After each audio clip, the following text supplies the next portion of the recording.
Webinar on geopolitics and security in South Asia.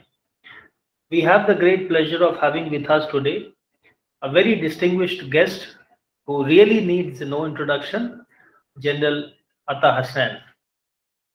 General Hasnan, as is well known, commanded the Indian Army's Srinagar-based 15 Corps and is today one of the foremost writers and analysts on Jammu and Kashmir, Pakistan, Middle East, and transnational extremist violence. He was also the commanding officer in Siachen Glacier and Pangyangsho Chushul area. Currently, he is also serving as Chancellor of the Central University of Kashmir. This lecture, this webinar of Professor General Hasnan today is something that we had been thinking of for a very long time. So we are extremely delighted that finally it's happening today. And we are really thankful to General Hasnan for kindly accepting our invitation and being present here today for delivering this lecture on geopolitics and security in South Asia. As the title suggests, this is a very important and broad subject on which a speaker of General Hasnan's stature and experience alone can throw some valuable light. We know that there, of course, have been many challenges in the region that we call South Asia, though I would have preferred to call it the Indian subcontinent. I was just discussing it with General Hasnan. But that aside, the fact remains that at present, two challenges from two sides are very, very serious, and I'm sure General Hasnan will take them into consideration during his lecture. One, of course, is the situation with China, including the rise of China, especially China's behavior in the post-2008 period, the fact that it gradually threw away all pretenses of a peaceful rise and it started on a path of assertion and conflict with many of its neighbors. And of course, the fact that India has been one of the biggest victims of that aggression and the resurgence. And second, of course, we have the problem in Afghanistan currently going on, where after 20 years of occupation and 20 years of an effort which was supposedly aimed at nation building and creating a modern Afghanistan, ultimately that effort seems to be now going to winds with the withdrawal of America and its allies, complete withdrawal, of course. In fact, most of the withdrawal had already taken place. And with the rapid rise of Taliban and taking over of many parts of Afghanistan by an irredentist power, aggressive power like Taliban, this again is emerging as one of the most serious issues for us at present. So with these a few words only, I would now like to again welcome General Hasnan to Nehru Memorial Museum and Library and invite him to deliver his lecture on the subject. Sir, open to you. Good afternoon and Jai Hind. Thank you, Dr. Ravi Mishra. Thank you very much for those very kind words of introduction. And also for having invited me here. I know this has been a long-standing invitation, which has fructified at last. And it is my pleasure and my honor that I am here today, just after the second wave of the pandemic. Hopefully, we shall see many more such activities at the NMML, the Nehru Museum and Memorial Library. I would look forward to many more such events and participating here. When I was asked to speak by Dr. Mishra, we did discuss as to what subject should it be. And we looked at Jammu and Kashmir, we looked at the Ladakh issue, we looked at China, but we settled finally for something which is more generic, a larger understanding of the security environment currently in South Asia, although Dr. Mishra doesn't like the term, but I think we have to academically, since this term is imposed on us, we'll probably have to continue using the term. When it comes to specifics, we can go home, we can continue talking a lot on all these issues which I just mentioned. But a generic reference to some of them and some of the important trends of what is happening, I thought is a more important aspect of the whole security environment, particularly with the fact that we are now just perhaps breaking out of the pandemic environment, hopefully, and tending to look at the post-pandemic period.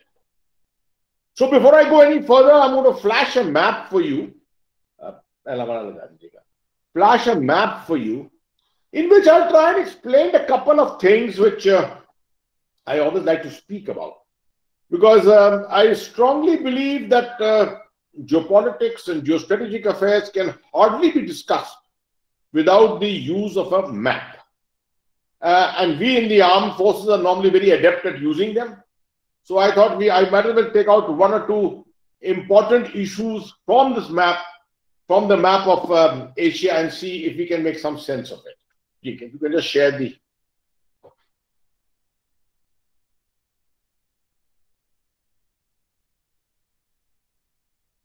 Yeah. Let's go on slide. Okay. I hope... I'm sharing the screen now. I hope it can be seen. 2-3 things. I don't want to labor on it too much. You'll see number one, the map of Jammu and Kashmir, and the boundaries are shown absolutely as they should be shown. And this is a lesson which normally I start with, that we have a tendency to pull out the map of India or Asia from Google, and many times you'll find sliced portions of Jammu and Kashmir, which is not acceptable at all. Number two, I want to draw this entire Indo-Pacific, your attention to the Indo-Pacific. And see, I like to call China many times a landlocked state. And a lot of people wonder, how can China be called a landlocked state when it's got the entire Pacific on one side? The entire eastern flank is nothing but the Pacific. But then you realize China's actual interests lie all in the West, or in Southern Asia, or in Africa, Europe, Russia, that side. Of course, its interests lie in the United States and Canada also, and the Americas also, but major interests are all this side.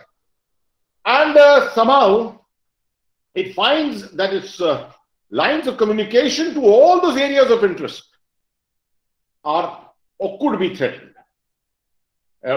Imagine from its main areas of the eastern seaboard, which helped China spring to a 14% growth rate at one stage. From there, the routes leading through the Straits of Malacca, south of Sri Lanka, and heading on to the Suez Canal or to the Persian Gulf are all through the Indian Ocean, or if they are through the Pacific, they are all through the inner periphery. What is the meaning of the inner periphery? If you look at the Pacific Ocean, you will see right from Indonesia, Borneo, Indonesia, moving upward, you will find the Philippines, Taiwan, and heading on towards Japan. This is the string of islands which forms the periphery, the outer periphery of the inner circle. So China's main seas are there, and if they have to break out of that, if the PLA Navy has to ever break out of that to give battle to a superpower's Navy like the United States Navy, it's going to find it almost impossible to do it. And that's one of the reasons why the PLA of China has always been extremely wary about a navy. The debate whether it should have a very powerful navy or not have a very powerful navy, because it finds that the three lines of communication are always under threat. And one of the major reasons for the Belt and Road Initiative, the BRI, was this, that it was necessary to find overland routes to all the areas of China's interests. And that's why it brings me straight, jumping into Afghanistan. And you realize how important the China-Pakistan Economic Corridor actually is for China. It's access to the northwest Indian Ocean. And now with Afghanistan, a potential vacuum there. How China is deeply interested in ensuring that this area remains under its influence so that it's unhindered access into Central Asia, into Iran, into the Middle East, and further into Europe, which is also, of course, through Central Asia. All this remains an unhindered access completely. That way, diluting the importance of the oceans. Its prime issue with India is because India sits atop, like the crown of the Indian Ocean. If you just look at it, you can see the crown of the Indian Ocean is actually India. And we, in theory, if nothing else, we control all the sea lanes of communication through which 80% of the world's traffic, sea traffic, trade actually goes. China's 80% of its own sea traffic rather is trade, and its energy supplies all move through these sea lines of communication. And you can see the constrictions, right from the Persian Gulf to the Straits of Malacca. The Straits of Malacca is a huge constriction. And then thereafter, the constriction of the outer periphery and the inner line, which is there available to the shipping of China's own shipping. So I thought I must just draw attention to this particular aspect on the map, and why also to the fact that China's wariness of India. China's wariness of India has always been because of this particular perceived threat. That if India is powerful, strong, it's got a very huge maritime capability, then India, in conjunction with different nations, equations with different nations, can plug all these sea lines of communication. And China's future as an economic power, as a potential superpower, everything comes under a scanner. So that's why I thought this was a very important aspect. We can do away with this now. Isko ab aap nikal dijiye, uske baad mein we'll come back. Okay. So I spent a good part of 5 minutes almost explaining this particular aspect to you, because I thought this is a very important aspect in the emerging world today. Before we come down to China, Ladakh itself, let me spend a little time on Afghanistan. The situation in Afghanistan today, how does it impact us? How does it impact many other major stakeholders, but how does it most importantly impact us? We are aware that that Afghanistan has always been given the title of what is called the graveyard of empires. That is it's a country made up of different ethnic tribes, demographically very diverse. You have the Pashtuns, the Tajiks, the Uzbeks, the Hazaras. So what's happening today is an attempt to try and fill the vacuum, number one, fill the vacuum with the American withdrawal. 20 years, a nation which has been under control of a foreign power for 20 years. Suddenly, when the pressure lifts off, you will find all kinds of trends come into play. There are foreign players interested. There's Russia, there's Iran, there's Pakistan, which is a major stakeholder, China itself, India itself. The United States, keeping a gaze on it. No one can ever say the United States has lifted its interest completely from Afghanistan. It just cannot afford. As a superpower, it just cannot afford to, because Afghanistan is so placed. The connectivity into Central Asia, right? The connectivity from the energy belt of South Asia, of Central Asia to the Indian Ocean. The connectivity of China. This is the zone of the connectivity of China to the Indian Ocean and to the rest of the landmass on the west, right? This is the area of the old great game, and now the area of the new great game. The new great game is all about influence. Who retains influence here? And in today's world, the influence is centered upon energy, communication routes, minerals, and a lot to do with ideology. For example, I think the best example to take home is the Russian concern. The Russians are concerned that the withdrawal of the United States from here leaves behind a vacuum in which ideological elements, radical ideological elements could step in. That's the Taliban, for example. The Taliban with an ideology which hasn't changed from 2001 at all. Potentially, it could happen, right? That means inviting the possibility of spread of that ideology into the Central Asian republics, 5 republics. And you must remember that is the soft underbelly of Russia. And Russia has an 11% Muslim population. Dagestan, Chechnya, where we've had 2 major counterinsurgency, counter-terrorist operations for many, many years. So the Russians are hugely worried about what potentially can happen in Central Asia because of the influence. A lot of people are asking us the question, where does the Taliban get its money from? The United States doesn't give any money to Taliban. The government may be getting a lot of money from the United States, but where does it get its funding from? But remember that Saudi Arabia, UAE and Pakistan were the 3 countries which had recognized the Taliban in 1996. Out of the 3, potentially Saudi Arabia and UAE are on the cusp. They should not be supporting them today. Pakistan, of course, is supporting the Taliban and part of the financing, but Pakistan doesn't have that kind of money to underwrite Taliban's operations or the future of Afghanistan under the control of the Taliban. You need a minimum $10 to $12 billion at the minimal to run a state like Afghanistan. The money essentially comes out, as you should be aware, from the drug cartels. This is the area which is one of the most potent drug routes of the world, the drug circuits of the world, networks of the world. And it has got huge potential. One of the major reasons why ISIS, after its defeat in Syria, moved into this area or attempted to move into this area.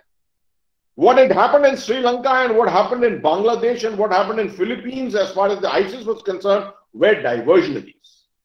The attempt was essentially to get into the underbelly of Central Asia, potentially look at countries like Turkmenistan, etc., which are very, very rich in gas, as you are aware, 6th largest gas reserves of the world. So all this is holding potential for that. Having said all this, last 2 minutes words only on Afghanistan, let me say that there is a perception prevailing in India. Let me not completely counter it, that for the Taliban it's a walkover.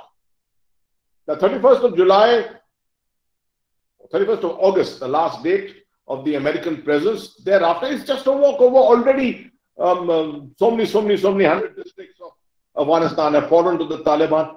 I'm not so sure that I tend to believe this completely. It's a world of fake news. It's a world of disinformation, misinformation. And my own sources tell me that the Afghanistan National Army is not such a pushover. 350,000 strong army. Okay, numbers don't always count. It's the quality of training and the quality of...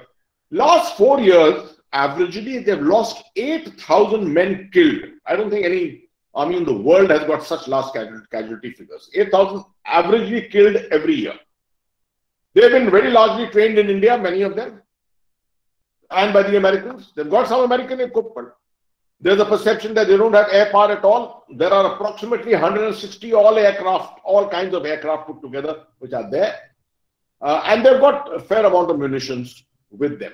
They've got a very strong 40,000 strong Special Forces Command, which does yeoman service. So it's not as if they are the Taliban is going to get a walkover. What I fear, and which is what I'm not very happy about, is that if it comes down to a fight, an intense fight for the cities, and finally dwelling down onto Kabul, then we are looking at Afghanistan as potentially a Syria in the making. And a Syria in the making means a huge displacement of population. That's not a very happy thing to have. Why I'm particularly telling you this? Every time there's displacement of population, the impact cannot be felt immediately. It is always long term. 3 million people came out of Afghanistan into Pakistan in 1981 after the Soviet invasion. They stayed in those UNHCR camps with madrasas set up by Saudi Arabia and Pakistan. You had all kinds of obscurantist ideas and ideologies which were spread. That was the start point of international terrorism, of global international terrorism, if you remember. what happened to Syria and the implosion within Syria, which led to the displacement of people, led to the mass emigration into Europe. And you know what the effect on Europe was. 3-4 years ago, we were all experiencing what's happening in Paris, in Brussels, in Germany, in Turkey, in all kinds of places like that. So my logic tells me displacement of population is one of the very, very dangerous things. And in a country like Afghanistan, you are not going to find even the ability to send in UN agencies. UNHCR, UNDP, UNICEF, they cannot function in an environment such as that. So all this is that this creates the potential for dangers. And there is no guarantee that Pakistan can control the Taliban. This is a hogwash to say that for the last some 20 years, the Taliban have been hosted by Pakistan, and therefore Pakistan has got a leverage on them. There is no such thing at all. Right? Tomorrow, you may very well find Pakistan and the Taliban at loggerheads. And that brings me to the final point, and therefore, what is the likely impact of Afghanistan on us, on India? I think Pakistan is going to be so intensely involved with Afghanistan because it considers itself as that area as the strategic depth. And it does not want any Indian influence in that area. It will work overtime with the Chinese to make sure that the Sino-Pakistani influence exists in Afghanistan. So that's one domain in which its total attention is going to be focused.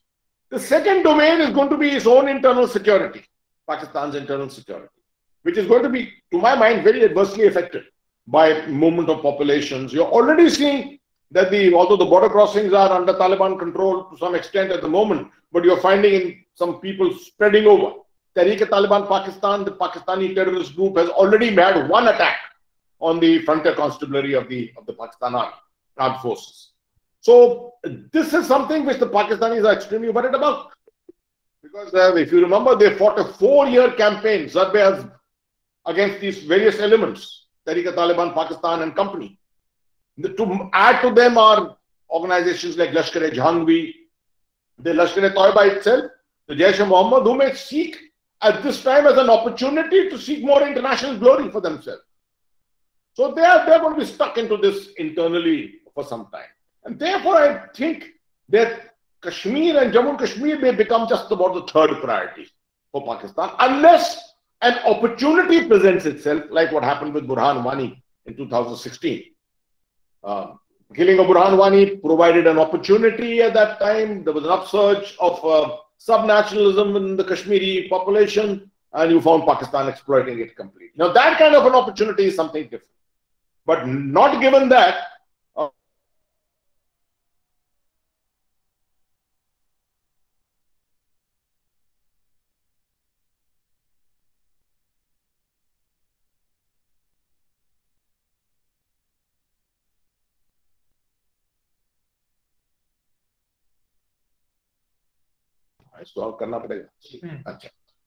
generally, from all angles of national security, things appear to be much more stable. I will discuss that when we come to Kashmir subsequent.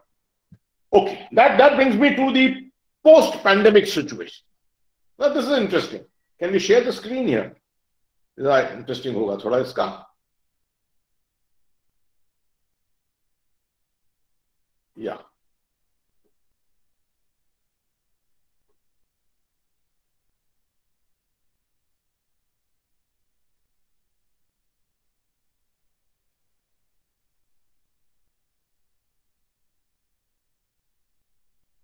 Okay, even if it's coming on, just remember that, yeah, okay. Let's go screen mode pe kar dijiye. Slide mode pe, yeah. I want to take your mind back very briefly to 1989, 1990. That's the last time that a reset took place. Resets in international affairs, geopolitical affairs, particularly, come in cycles of 20 to 30 years. If you remember, First World War, 1918, 1919, Treaty of Versailles, 1939, the Second World War. But then after 1945, we had a longish break till 1989 almost, right? And after 1989, you're finding a reset now, a potential reset.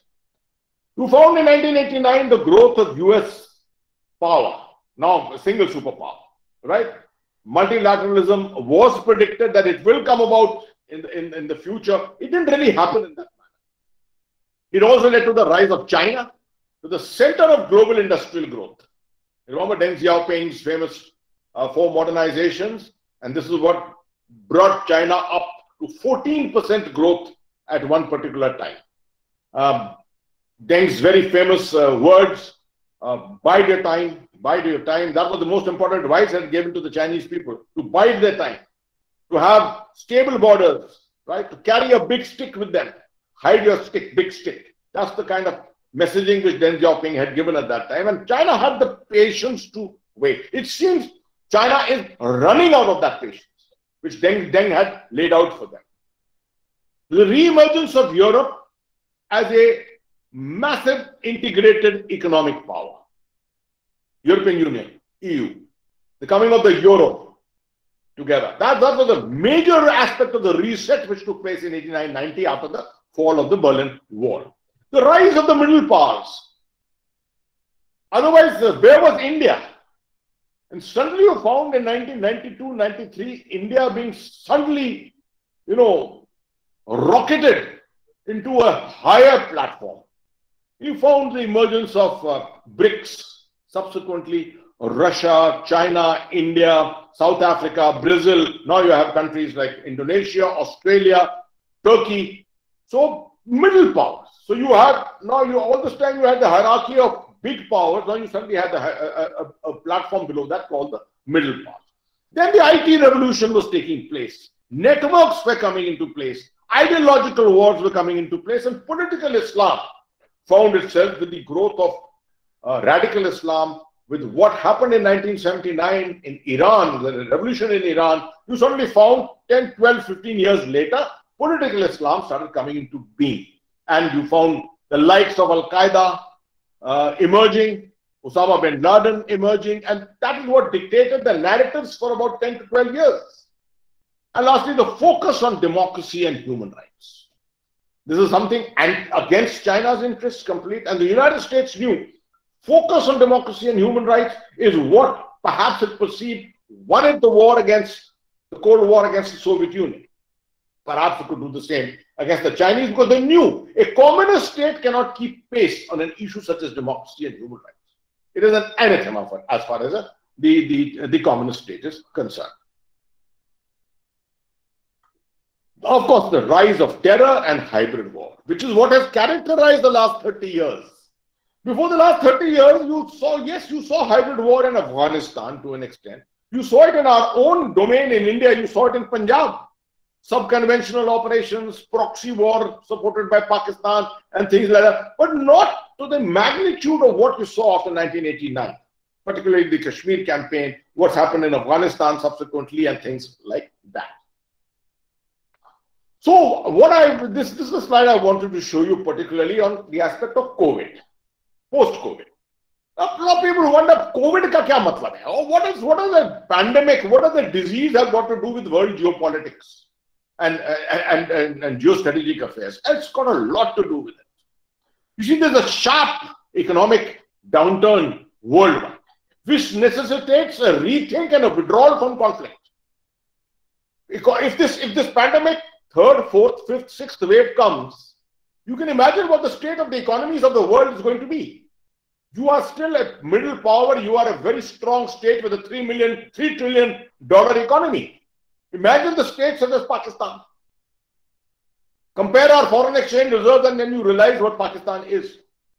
Therefore, it is necessary to withdraw from conflict. All your interests which you are pursuing as through conflict as a means of doing it needs to be rethought about. But it's not happening. And you've seen exactly, we've jumped right into conflict in Afghanistan itself.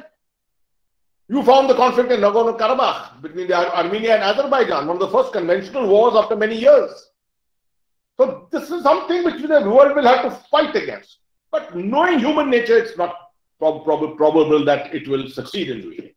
Education, social contracts, and working conditions have to change drastically. And if they don't, you're going to find a persistence of pandemic. And if they do, you're going to find it difficult to establish new procedures for a period of time. And therefore, economies will continue to probably remain down. Public debt, human well-being, medical research, unemployment, these are all the aspects on which nations will have to focus. If nations are focused on their borders and not on these internal aspects of management, then nations will not be successful. The resumption of aid. You take India itself as an example. After 17 years, India has accepted aid. Otherwise, we had taken it upon ourselves as a nation. It showed our self-confidence as a nation that in 2002, we decided to do away with it completely. Weakening of environmental protection and enforcement. All the aspects of the Green Tribunal and things like that, the Paris Summit, things like this, all this will probably receive a comeback, but there may probably be an element of dilution. And this is going to hit the world ecology, the future of mankind.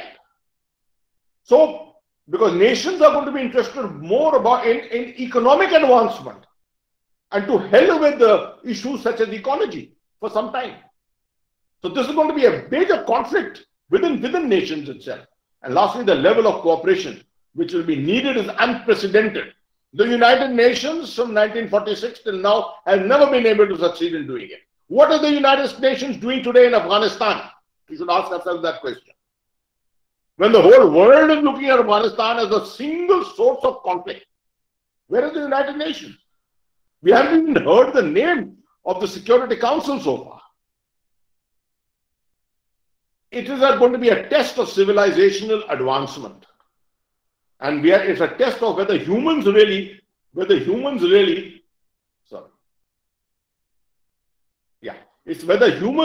the superior species. Or is it the virus?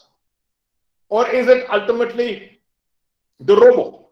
I mean, these are the contentious issues that we will have to look at as we advance. I'm giving you thoughts and ideas on what geopolitics may be centered upon in the near future. Having said that, I'm running short of time. Having said that, let me get into the Sino-India standoff, and that's an area of great interest to a lot of people. In this map, I thought, because a lot of people imagine where is Ladakh, they have no idea. Let me try and outline to you. You're seeing the pink line in the middle. Purple line, that's the line of control. That's the line of control. South of the line of control, you'll see the valley, you'll see Jammu region, you'll see Ladakh. Now, this is the map as it exists today, where Pakistan is an occupation of Pakistan-occupied Kashmir and Gilgit-Baltistan. In reality, the map of 1st October 2019, which shows the blue portion, the large blue portion of Ladakh and the yellow golden portion of Jammu and Kashmir, is the right map. Because it shows all these territories under Indian control. But the reality of today, to understand geopolitics correctly, is this. That with us is the area of the valley, Jammu region, Ladakh region. Ladakh, as you know, is separated now. And you have Gilgit-Baltistan and Pakistan-occupied Kashmir, and you have this red area on the right, which is called Aksai Chin, right? This is the area of the Aksai Chin. What is exactly the problem with the Chinese at the moment? Let me just try and explain to you. Now, very briefly to take you back, where you see Ladakh region written and where you see LAC written, take your mind there, and you will find that area now expanded. Okay, so Aksai Chin is that bulge. It's important to understand this. In Ladakh, on a border angle, although the problem with the Chinese is not just the border, the problem with Chinese is existential. India versus China as a competition within Asia as such. But I don't want to go into that. I want to come into the brass tacks of the border. Or where is written Aksai Chin and you got a circle drawn around it. Along the Beside that, you'll find a dotted line. That dotted line is the very famous G219 highway, which runs from Tibet, Lhasa, on to Xinjiang, connecting Xinjiang, constructed in the early 50s. We discovered it in 1956. I hope you know that we hardly had any outpost even in this area at that time, right? Yeah. We hardly had any outposts in this area. When we discovered it, the Chinese realized that we may take some action to interfere, intervene, prevent access to Xinjiang through this route. One of the major reasons for 1962 was that, the war of 1962. Which they came ahead, established a kind of a bridgehead for themselves, created a line of actual control, and therefore gave themselves depth from this highway towards the east, towards the Indian territory, our territory. And that's how the LAC was created, the line of actual control, which you can see here, was created. And then you had perceptions of the line of actual control over a period of time. This is the area where all this is happening, the problems which are taking place. Take your mind to the north where you say Karakoram Pass written. Next to it is Daulat Beg Oldie and the Siachen Glacier. All three things written together. And I will then show you another map.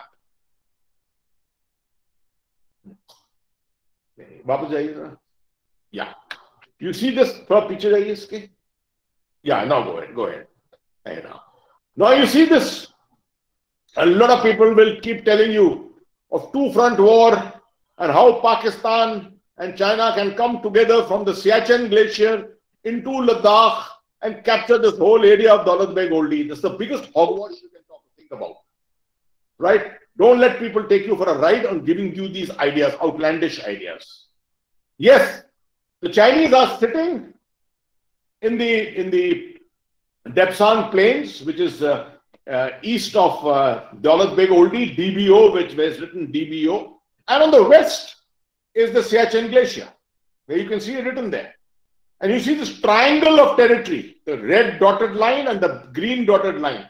This is the area of the Siachen Glacier, which as per Pakistan is in dispute. For us, it is not in dispute. This area is what we occupy. For the Pakistanis to conduct operations through this area, it will take them 50 years more to develop anything they want.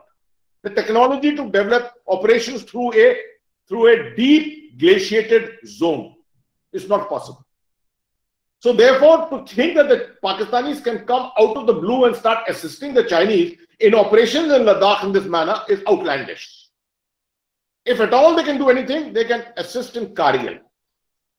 And to put troops into Kargil, into the Kargil area through Gilgit-Baltistan will be the biggest tactical blunder to my mind. Because it is a swing from Rawalpindi of a couple of 100 kilometers to come to Kargil and place troops there just for the sake of assisting the Chinese. Perhaps attempting to fight a war along the Punjab front or somewhere else on the Jammu front, etc. will probably come to greater use than anything else. So a two-front war is unlikely itself in Ladakh. Very, very unlikely in Ladakh. This is something which I wanted to leave this thought with you. Okay, you can do away with this. Now, the question is, why did China trigger this whole standoff? This conceptually, I want people to understand my perception of it. My perception is very clear. As I said right at the beginning, China's problem with India is essentially that it's a question of competition. Are we competitors? Are we rivals? Are we friends? Are we enemies? No one has been able to decide so far. Right? The Chinese perceive us as mainly as rivals and competitors. They don't want to see us coming anywhere near China in competition. But not realizing that a $3 trillion economy today against a $14-15 trillion economy is going to take many, many centuries, or maybe many years before we are compatible in terms of size of economy, capability, etc. And that India has no notions of competition, right? But then nations always perceive these rivalries. And it's with that in mind that they build the whole concept of national security. We did not do it in the 70s, 80s, 90s. but we realized that China would rise and China would perceive us that way. And that's why we had to start looking at our northern borders much more seriously. The Chinese have all along felt that India has the capability to become a major power. And secondly, it's got the capability of linking up with other nations and creating a huge problem, particularly in the maritime zone as far as China is concerned. So it's best how to coerce India, subjugate India, to send home the message psychologically to its population, to its leadership, to its armed forces, that you are second best. That has been the intent of China, right? You don't have to try and achieve this through by fighting wars. It's the stupidest thing to fight a war, particularly against a nation with whom you got a trade of $80–85 billion, which is all in your favor, in China's favor. $60 billion is in China's favor. Why should China want to fight a war with us? But creating this threat, creating this aspect in the mind, this world is about mind games today. It's not about physical conflict. It's about mind games. Why do I say this? I say it particularly, if you want to come and capture Ladakh, you don't bring 50,000 troops. The peaks of Ladakh in Kargil against 4 battalions of the Pakistanis in 1999, we put 1.5 to 2 divisions. And the Chinese knew very well that we have got a corps-size formation, 14 corps sitting there in Ladakh. You don't bring 50,000 troops to fight the Indian army and the Indian armed forces. You will need a much larger one. So obviously this was a gesture of coercion. Come, convert the line of actual control into a semi-LOC. Make it into a limit line, something like a line of control as existing against Pakistanis, where meter to meter you've got troops, you've got tensions going on all the time. And if these tensions keep on going on all the time, what happens? The focus of the Indian leadership, the focus of the Indian armed forces and the government of India, the people of India, is all on the Himalayan zone. That's exactly what the Chinese want. They want us to keep our attention on the Himalayan zone because they don't want our attention in the maritime zone. They don't want us to look at Sri Lanka and south of Sri Lanka. They don't want us to see the Straits of Malacca to the Persian Gulf. That's where the Chinese weakness lies. That's where the Indian strength should be. But threat perceptions created in this manner do create a disbalance in your overall national security thinking. And it's not easy for an Indian political leadership or military leadership to get over this problem. It's not easy at all because you can't take risks. How can you risk your national borders with this kind of a thing? So, can China be trusted? Obviously not. After 1975, there was not a shot fired on the line of actual control for a good 45 years until Galwan, the 16th of June 2020. And that has upset the whole apple cart as far as trust is concerned. I don't perceive trust with China for the next 40 years, 50 years at all. Therefore, we have to commit that much more. We have to focus ourselves that much more. The agreement to disengage after the quid pro quo operation that India did and the Indian Army did on the Kailash range. This issue has come up many times in discussions. And I want to just dwell on it in the last 5 minutes on Ladakh. A lot of people ask me this question, why did we withdraw from the Kailash range occupied features when the Chinese did not withdraw from Depsang? And I always try and explain this, that the tactical value, operational tactical value of the Kailash range was very high, no doubt. We were overseeing or overlooking the Mordo garrison, right there, the Mordo garrison which is there, where the Chinese operational headquarters, say Eastern Ladakh or Ladakh, exists. And capturing the Kailash Heights was no doubt a very important quid pro quo operation, but not sufficiently important enough to affect the whole of Ladakh. It could bring about a quid pro quo withdrawal of the Chinese or the PLA from the northern bank of the Pangong Tso, that's the area of the fingers. So there could be a quid pro quo between the Kailash range and the Pangong Tso, or the North Pangong Tso. But not a quid pro quo jointly with Pangong Tso, North Pangong Tso, Gojra Fort, Galwan and Dapsang. No, it could not. That's my understanding with a couple of very, very senior officers who have also served as senior officers there. I have served only as a middle level officer there, as a commanding officer in the Pangong Tso area. So, to my mind, there was nothing wrong with the tactical withdrawal which took place there. And subsequently, everything is supposed to be by negotiations. It's not happening. They've downgraded the level of interaction from the theater commander down to major general level and things like that, which shows that the Chinese have no intent of actually moving out of the Dapsang area. And they will not, for the moment. They will not. Simply because of the reason that it gives perceptions to the Indian side that there is something in, a threat in being which is always there in the Dapsang plains against all the big Oldie and places like that. So I'll leave it at that. But the last aspect, very, very important with China. The Chinese are deploying a hell of a lot of resources there today. And recently you've seen what a lot of things have happened on media, which you've been discussing of possible clashes, etc. I do not want to comment on these. These are unimportant at the moment. What the government of India has not accepted, not reported, is not worth really discussing. Because if these events are big enough, I can assure you, no one can keep them under wraps. So I, for one, will not even discuss that. But I am mentioning this aspect that you've got the deployment of additional Air Force, the PLA Air Force. You've got the S-400 air defense systems, which the Chinese have brought there much before us.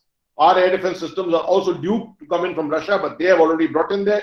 To some extent, they're saying that the superiority of the Indian Air Force here has been discounted to a large extent.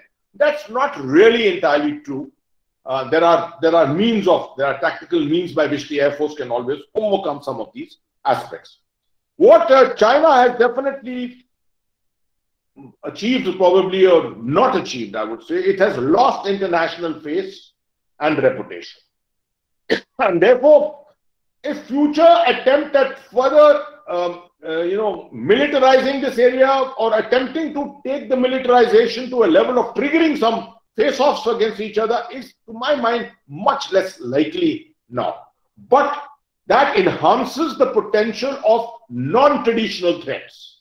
Non-traditional threats in the form of cyber, particularly cyber and information warfare. And also, to a great extent, to grey zone warfare, which, as you are aware, extends into the hybrid zone of political warfare. So these are the aspects that we have to be careful about in the near future. Let me come to Jammu and Kashmir, the last part of it. We've already covered a lot of time. I'll spend only 7-8 minutes on Jammu and Kashmir. On Jammu and Kashmir, it's always good to reiterate what my perception is of what Pakistan attempted to do in 1989. You see, when 1977, when Zia came to power, he decided it was clear that there had to be a retribution for what happened in 1971. Pakistan could not live, the Pakistan army could not live with that image of the surrender ceremony at Dhaka. Something had to be done. The Pakistan army is a very proud army also. So, retribution in some form. Now, retribution against a country which is 3 times your size, 4 times your size. Economy that big. The first thing that Pakistanis did was they said, we'll go nuclear. So clandestinely they started going nuclear. India was already, well, we had already tested and things like that. So the process of the 80s to 90s was a time when it was a seesaw game of who is nuclear, who is not nuclear, who has got this, who's got that. That game carried on. Simultaneously, they knew that they cannot fight us conventional. They knew they couldn't fight us conventional, so the nuclear bogey was a very important aspect. So the nuclear bogey was built up. They also knew, not fighting us conventional, but they could fight us by non-traditional means, by means which they have always adopted. If you remember, in 1947-48, tribals. 1965, Gibraltar. So the use of the people, because this perception always prevailed that the people of Jammu and Kashmir are essentially with Pakistan, and that the Islamic content can play a major role in this. That's why the Pakistanis decided at that time to look for changing the thinking, the typical secular, tolerant thinking of the Kashmiris of that time, changing that and making it more obscurantist to bring it in line with the larger changes which were taking place in the Islamic world of that particular time.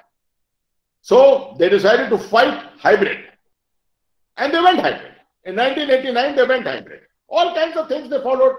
They brought in Afghan mercenaries, they brought in other foreign mercenaries from all around the world to fight here.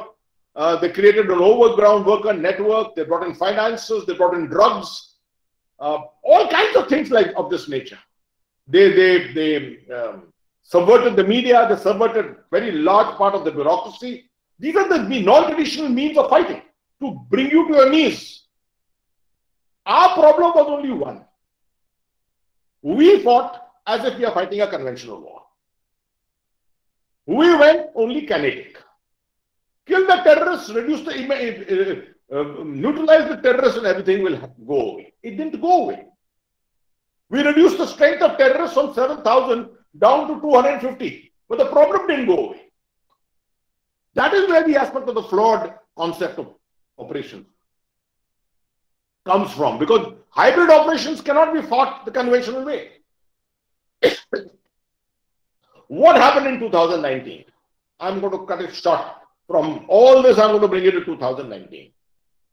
5th of August 2019 is a landmark, because I think it signifies the fact that at last India realized that we got to fight this in the all of government approach, with the all of government way, which means you got to fight it politically, you got to fight it socially, economically, ideologically, not just militarily. This was the very important aspect. And that is the significance of the 5th of August. Unfortunately, the pandemic came in the middle of the last 2 years, which has prevented us from actually carrying out, I think, the mission to the manner in which it was required to be carried out. And hopefully the pandemic will dilute, and you will find that we will have better ways of approaching this whole issue. Militarily, the situation at the moment is totally under control. And as I explained to you on this Pakistan-Afghanistan angle, the chances of infiltration, etc., are very, very minimal at the time. You are finding a lot of operations happening in the hinterland and Pulwama and places like that. These are the leftover elements, right? Some LET commander here and things like that. These are leftover commanders. The recruitment is fairly down. I'm not saying it is zero. The recruitment is still on, local recruitment, and all infiltration will take place. There's no guarantee of zero infiltration. So the little inputs here and there, the best way to compare it is, when I was the Colonel GS of the Victor Force of the Rashtriya Rifles in South Kashmir in 1998-99, at one time I was controlling 11 operations happening only in South Kashmir. 11 operations in one time. Today, if there's one operation in a week, it's considered a big thing. That's the level of control you have achieved militarily. I don't have to say anything more on that. Because of this whole aspect of direct central rule, because of it being given a UT status, the overall control of the center is far better. One of the biggest problems that we always faced was the lack of sync between Srinagar and New Delhi. Today, that has been overcome. Although there's a lot of clamor for restoration of status of the state, I don't have to say anything on that. That's an administrative issue. It will come when it comes. The promise on that has already been given by the Honorable Home Minister in Parliament itself. So that's not a problem. Socially, I'm finding, I've been to Kashmir about 2 months ago. I can tell you inputs from there coming in every day to me, tell me The youth, which really matters, whose opinion really matters here, the youth is very important. They are coming slowly out of it. I am not going to tell you at all. I'm not even trying to certify to you that everyone in Kashmir has become suddenly pro-Indian. No, no, no, nothing of the sort. There are a lot of people sitting on the cusp, on the edge. Some of them have crossed over. Some of them are convinced. I still say that the center of gravity of our operational concept is still two things. Number one, the people of Kashmir. It's not the terrorists. The terrorist can be neutralized. He's irrelevant in this game. It is the people of Kashmir. And the second most important aspect of the center of gravity is the idea of Azadi.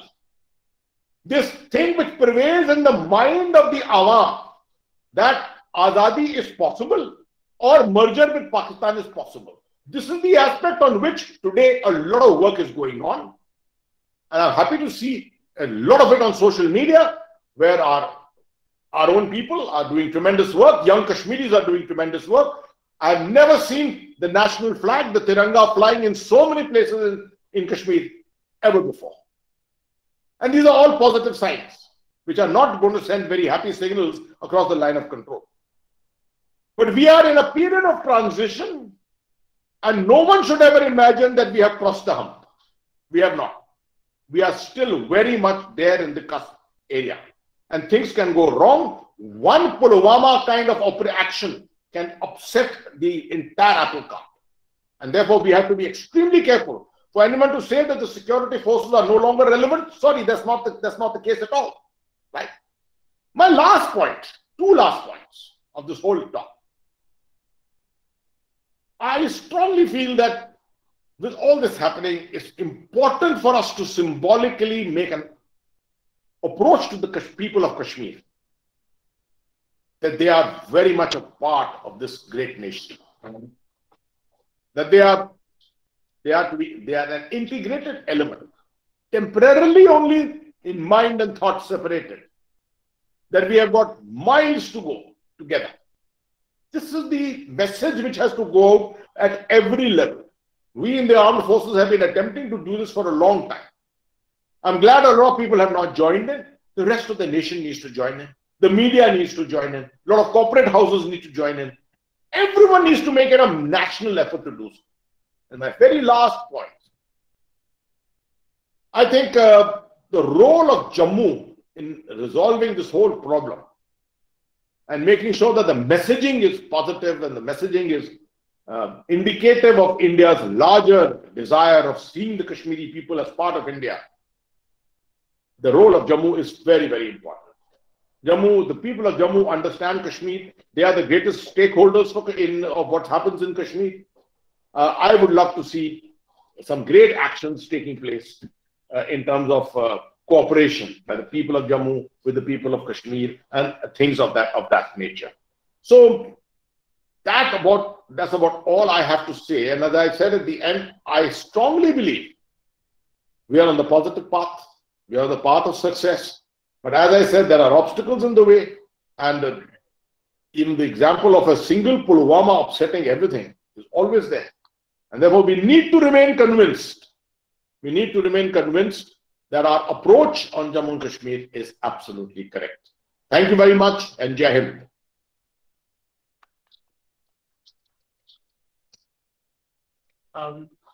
Thank you very much, General Hasnan, for delivering this very insightful, comprehensive, and really interesting lecture on this difficult subject. We are now open to questions and brief comments from all the members of the audience.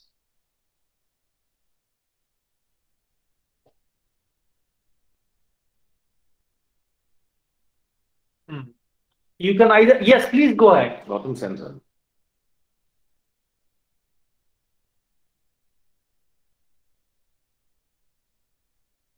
Yes, Mr. Sen, please go ahead.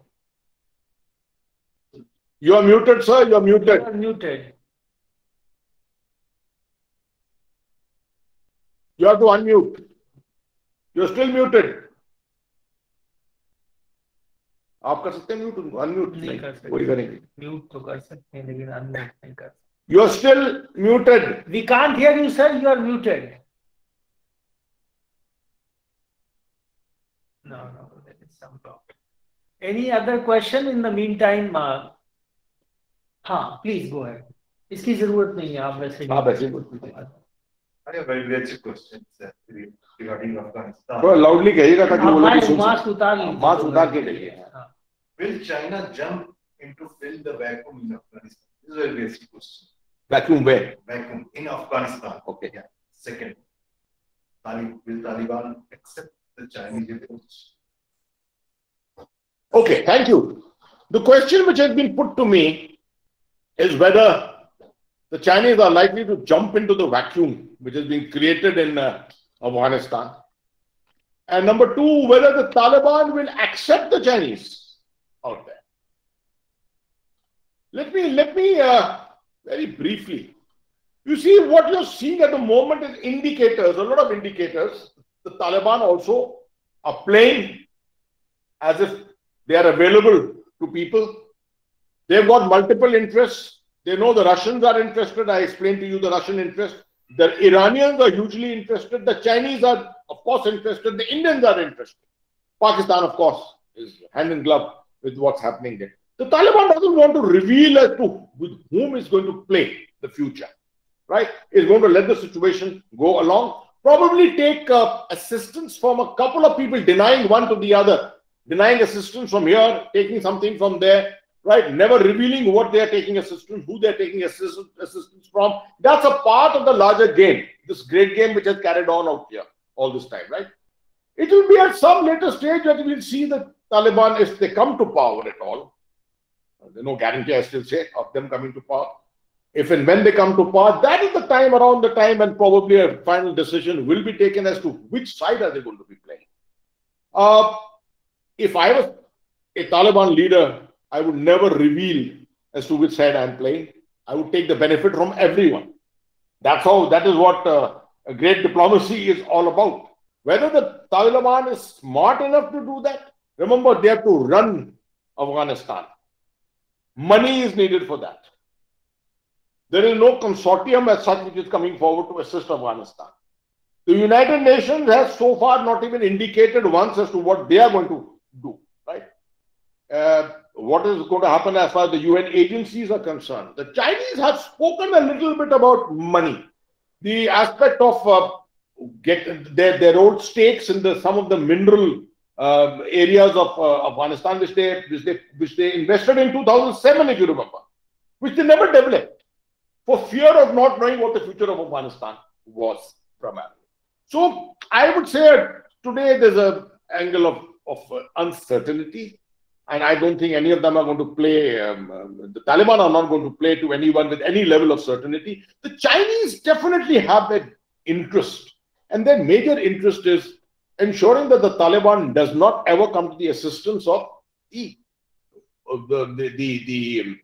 what are they called? The very famous people in Xinjiang. What are they called?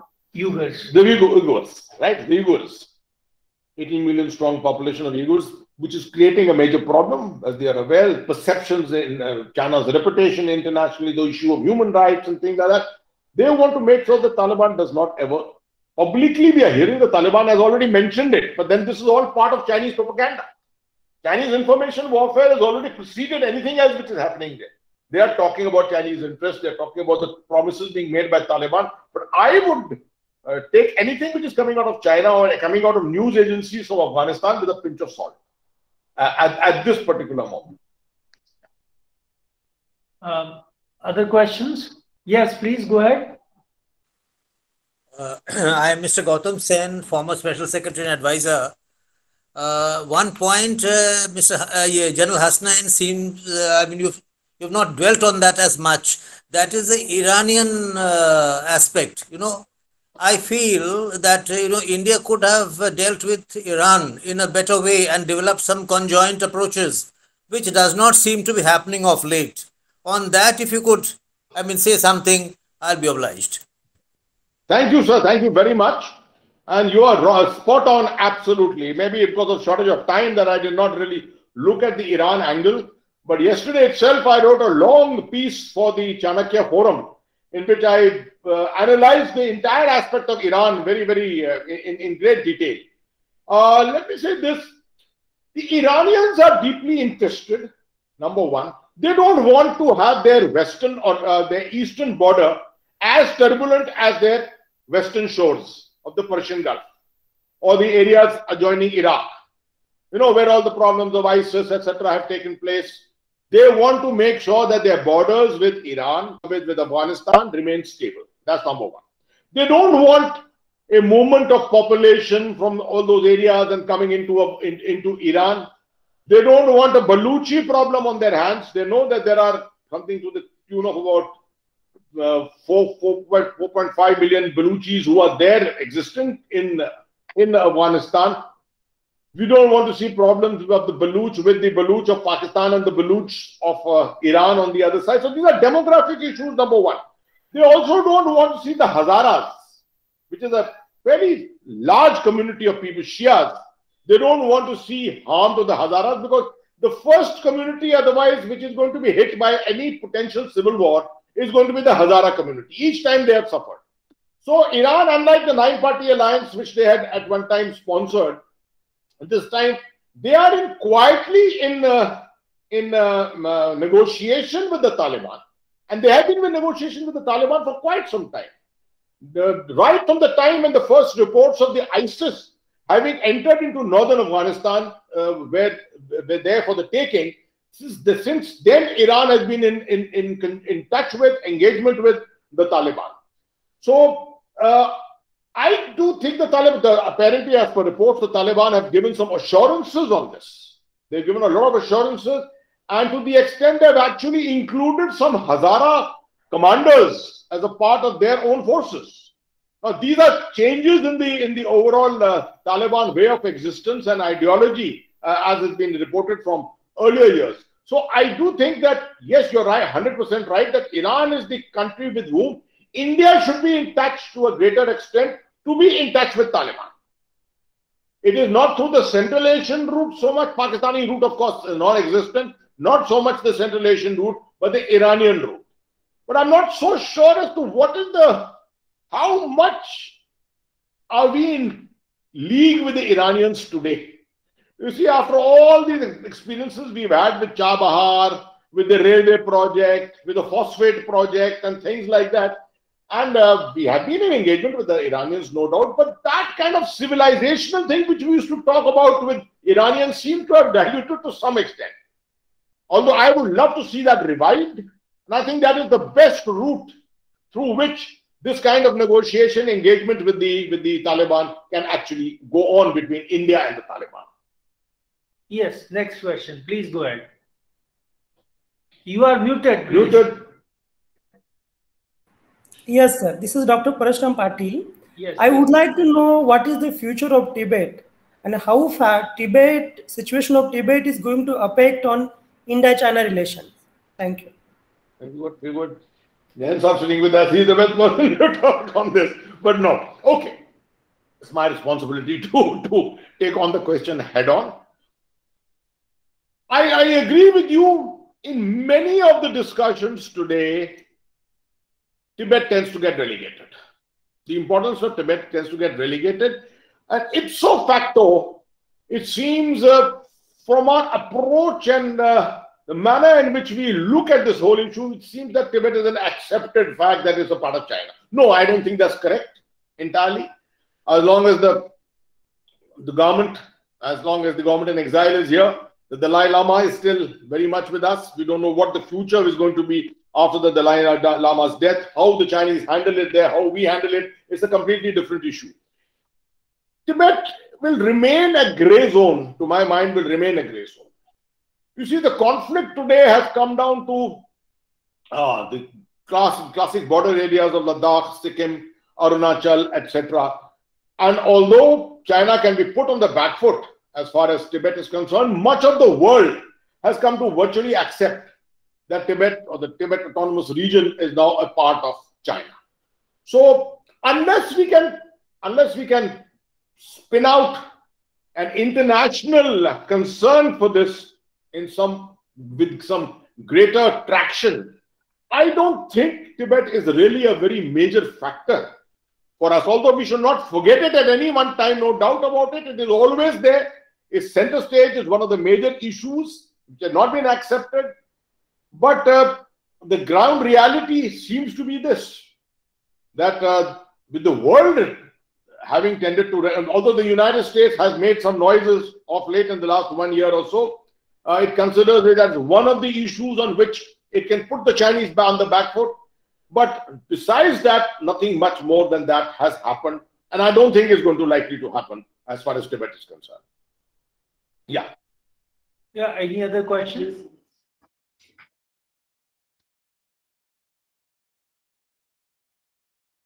Has anyone raised their hand?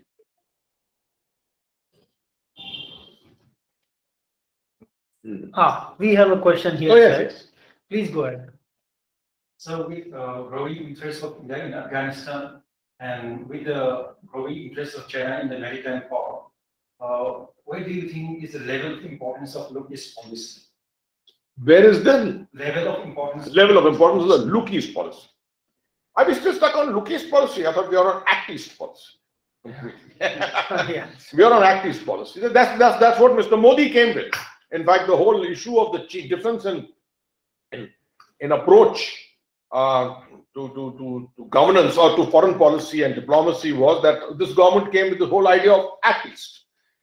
And I thought the 26th of January 2018 was a very, very crucial date. If you remember, we had 10 members of the ASEAN. We had 10 leaders of ASEAN coming as guests of honor at the Republic Day. You remember? That was, I thought, a time when we had really crossed the hump as far as ASEAN was concerned and Southeast Asia was concerned and the overall Act-East was concerned. Now, coming to a specific question. Yes, I know that one of the major things post-pandemic, which is likely to happen, is the United States' intent and perception of shifting focus from Middle East Afghanistan complex here to the Indo-Pacific. This is something which has been in the waiting for so long. It started with Obama's pivot to Asia, rebalancing. The Chinese also, not the Chinese, but generally the adversaries, the US adversaries also realized as long as US was bottled up in Middle East, its interests were bottled up in Middle East and Afghanistan, this would not really happen. With much difficulty, the United States has been able to sort of unhinge itself from the Middle East. The first factor for that was the whole issue of energy. The moment that shale gas came into being and the United States became self-sufficient in energy, you found the importance of the Middle East having generally broadly receded. But geostrategically, the Middle East can never be, the importance cannot be diluted ever. So its existence remaining there, its deployment in the Middle East was still important. Even you saw through the stages of the Syrian civil war, the time of the Arab Spring, the Civil War, and subsequently the ISIS period. The United States' interests continued to remain focused on the Middle East, right? Much of it was its own making in Iraq, very faulty conflict termination at the end of it, which led to the creation of ISIS. So many of these issues were actually self-created by the US. Now this Afghanistan thing, I think, is the action taken by Joe Biden seems to be an action out of frustration, to my mind.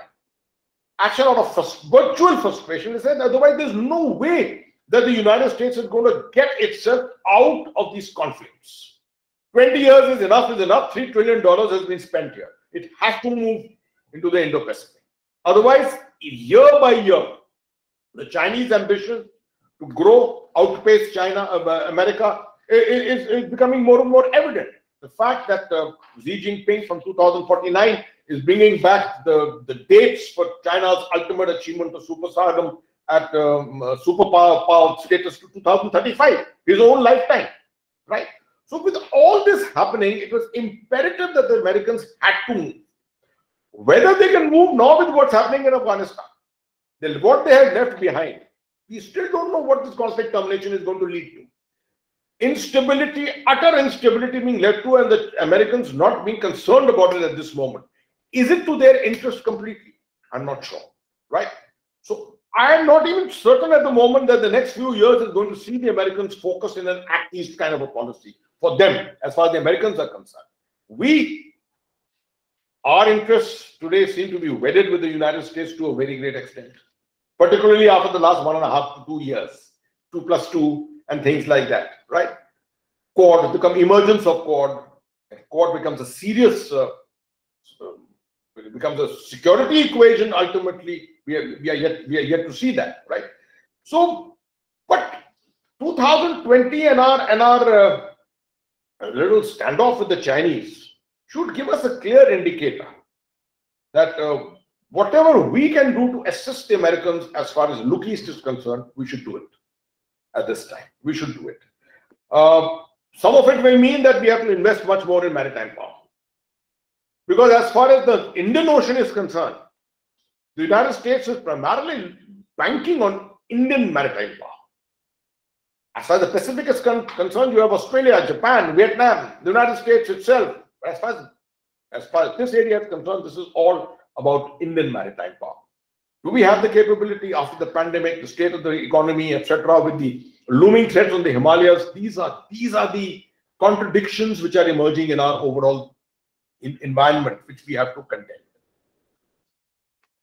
Yes, any other question? Final question? Sir, actually the China has expanded its project through BRI in Central Asia.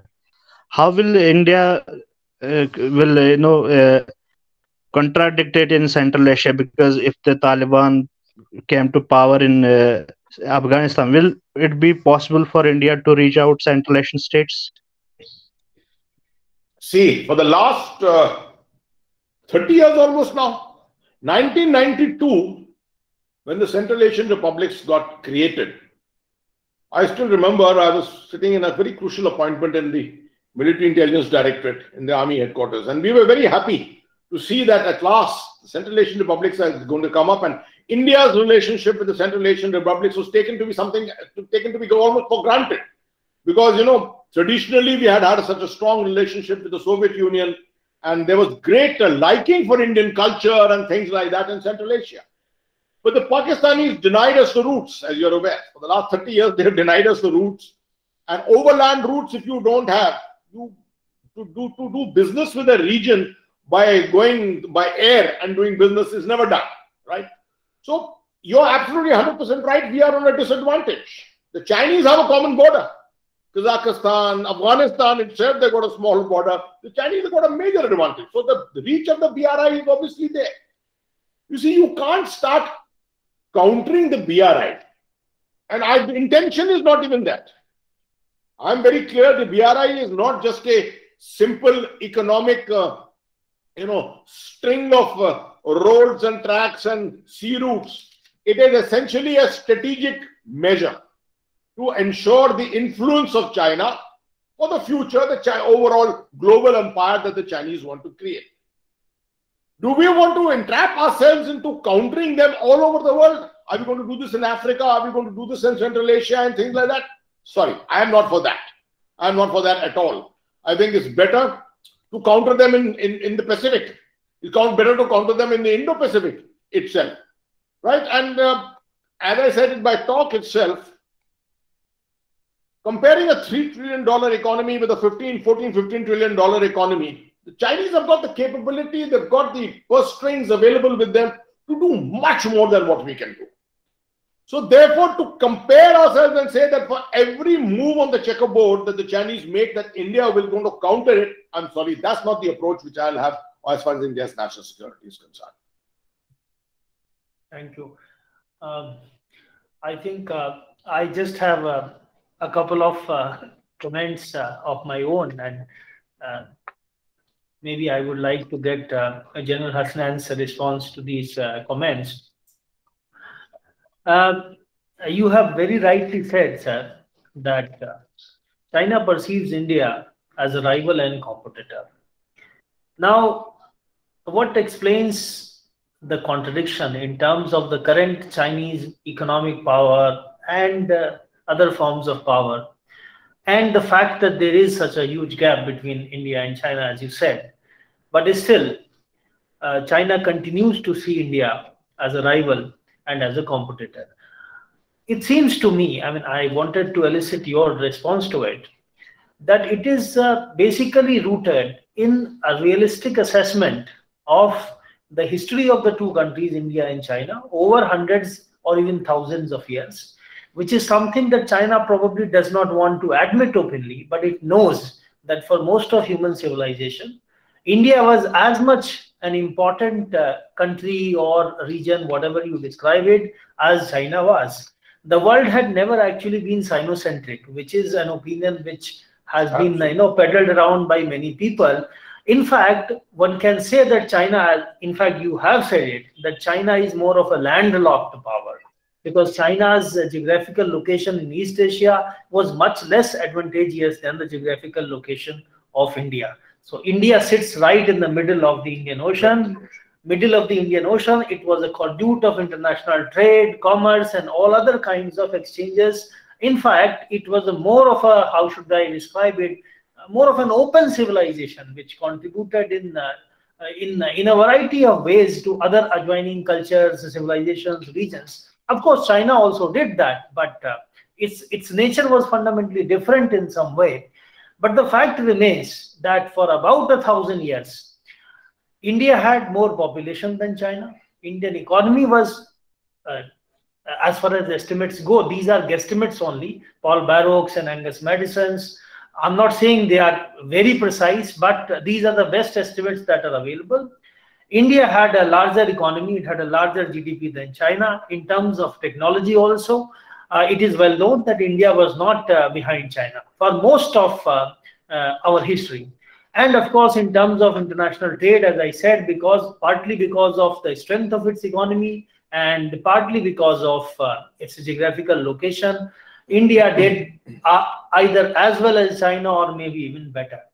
So do you think that the fact that even though China has for the moment, left us far behind in terms of the size of economy and many other factors, basically it continues to see India as a competitor and rival, though it may not admit so, but deep down, that's the thinking in China, because it knows that no matter what the size of Indian economy may be right now vis-a-vis the Chinese economy, the fact is that India has been a long-term power, not only in the region, but in the world as a whole.